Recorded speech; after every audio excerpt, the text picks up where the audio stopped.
Hoje completa 18 dias que a ponte sobre o Rio Tocantins, em Porto Nacional, foi interditada. Ou seja, há quase 3 semanas a população de Porto está isolada da BR-153, isolada do sul do país, por força da interdição dessa ponte.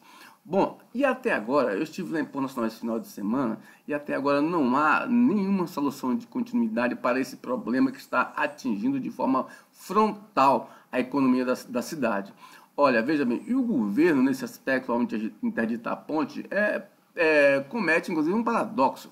Ele liberou a ponte para carros oficiais e ambulâncias, ou seja, se os carros oficiais e ambulância podem transpor a ponte, fazer uso da ponte, evidentemente que veículos de passeio também poderiam. Então aí era só uma questão de administração de fluxo, ou seja, o número a quantidade de carros que pudesse passar sobre a ponte, ou que fosse um de cada vez, são só 900 metros de ponte.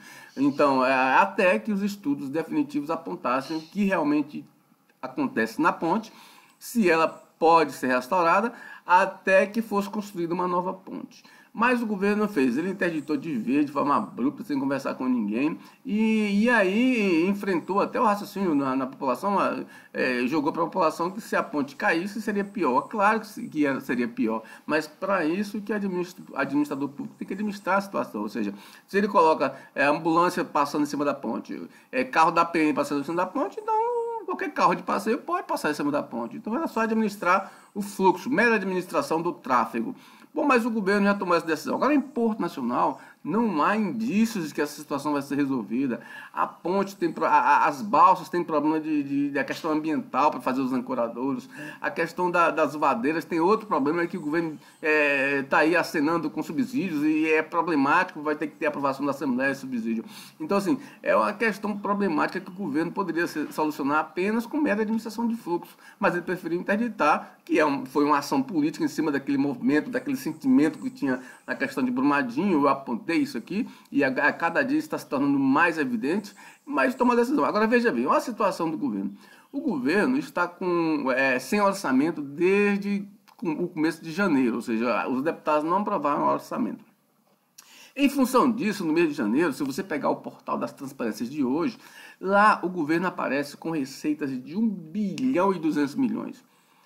O governo gastou em janeiro e fevereiro 600 milhões, ou seja, empenhou 600 milhões e pagou apenas 500 milhões. Significa que tem 700 milhões em caixa. O governo fez um caixa de janeiro até agora de 700 milhões, conforme o próprio portal das transparências, ou seja, o governo, com esse negócio de orçamento, está fazendo um caixa de 700 milhões.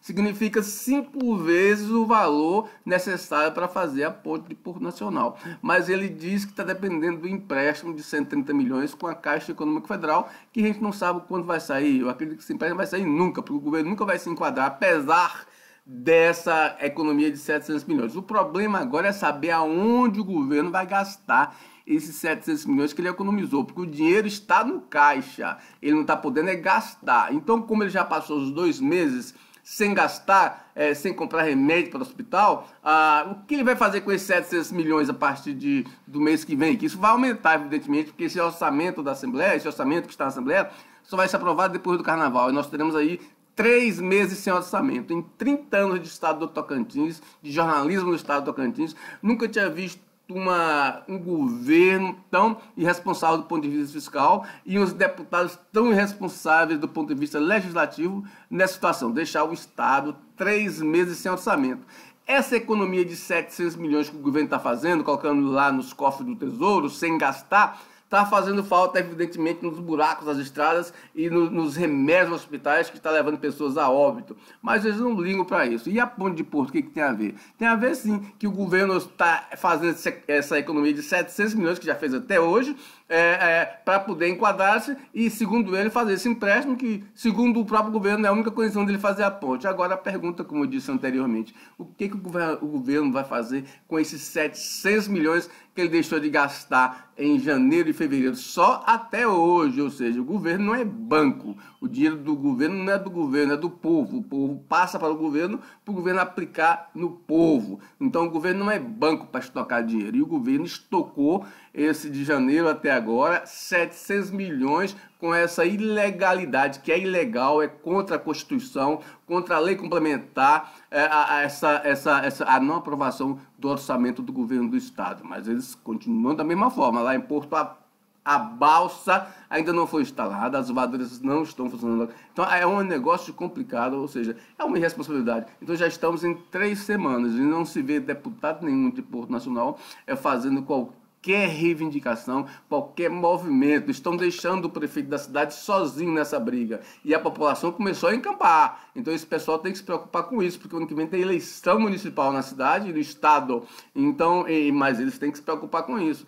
Mas o governo parece que está aí. Se o governo quisesse realmente auxiliar a Porto Nacional a resolver essa questão, poderia, já que já economizou 700 milhões, não vai gastar mais em janeiro e fevereiro, já economizou 700, por que não pega esse dinheiro e aplica na ponte? Não é verdade? Mas vamos ver o que o governador vai fazer. Ele está aguardando esse empréstimo, que eu creio não vai sair, esse empréstimo não vai sair por enquanto, porque mesmo que o governo corte despesas de servidores, dos comissionados, ele não pode demitir efetivo. E efetivo é 80% da despesa bruta de pessoal que o governo tem hoje no estado.